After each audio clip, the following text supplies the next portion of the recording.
Last month, I was able to review one lens from the Sirui Nightwalker Cine set, and I enjoyed making that video because it was my first time using a Cine Lens. I was using the Sirui Nightwalker 24mm T1.2, and I guess Sirui or Siri, I guess they enjoyed the video as well because they asked me to review the rest of the set.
Now, to give you guys a refresher, they all look the same. They all have the same aesthetics. I opted for the gunmetal color. They all have the same 67mm filter thread size, which I say is a pretty common size. What makes these Cine lenses different from the traditional photography lens is the gears that are around the focusing ring and the aperture ring. This is so you can rig up a follow focus gear onto it in order to pull focus. And all of them are the same size and relatively the same weight as well. And this is good if you're switching them in and out of your camera, as it keeps the same consistency. You don't need to readjust your focus gear or readjust the balance of your gimbals as well. So the first thing that I checked when I unboxed these two lenses are the focusing ring and the aperture ring. And yes, I can confirm that they do still feel as loose as the 24mm T1.2. So that is something to note. I was expecting it to be a bit more dampened after receiving feedback from the YouTubers who got an early set to review it. So nothing changed in that regard. I just wish it was a bit more dampened. But other than that, I have zero issues with the build quality. I think these lenses are built quite well. They are small and compact, and at T1.2, it lets in a lot of light as well. I was able to film some stuff around the neighborhood, and what I realized was that these two other lenses from the 35 and the 55 aren't as sharp as the 24mm. I feel that the 24mm has the sharpest image at T1.2 out of the three lenses. The 35mm is in the middle of the pack. It's still sharp, but it's not as sharp as the 24. And the 55mm I find to be the softest lens out of the three.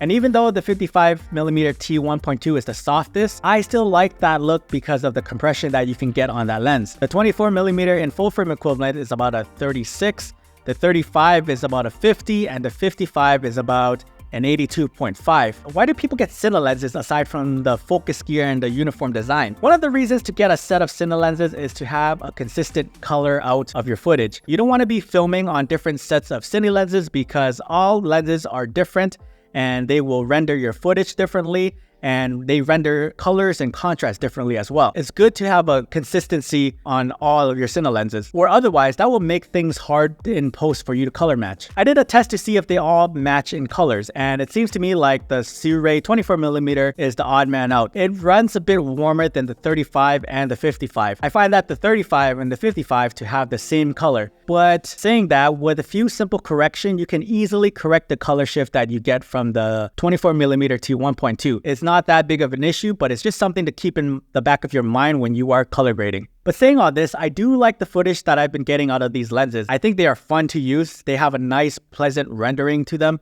especially paired with my Fujifilm X-H2S. It's sharp, but it's not clinically sharp, which I really enjoy. I think the only negatives I can see from this lens are the chromatic aberration, but I'm a half glass full kind of guy, so I want to think of it as it adds characters to your shot. It's much more forgiving on the video side than it is on the photo side. You take photos with it, you're gonna find this a lot more distracting. And another thing is their aperture ring should have been more dampened with a little bit more resistance. This is one thing that I do not like because the slightest wind I feel can change its aperture so quickly.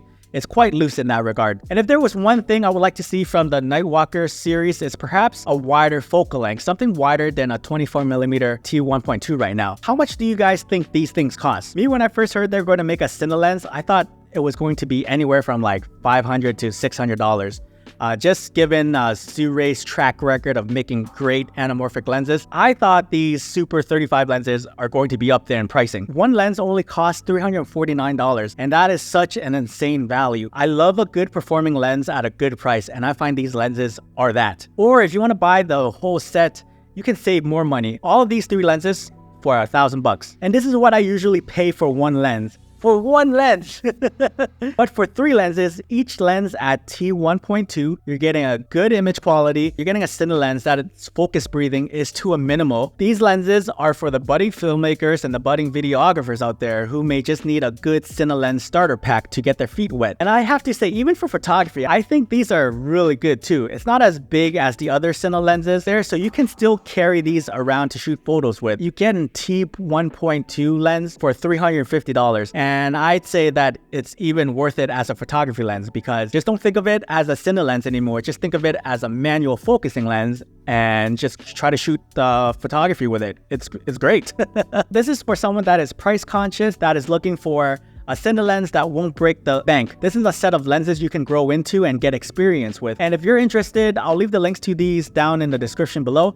And if you find this video helpful, consider subscribing to my channel. Thanks so much for watching. I'll see you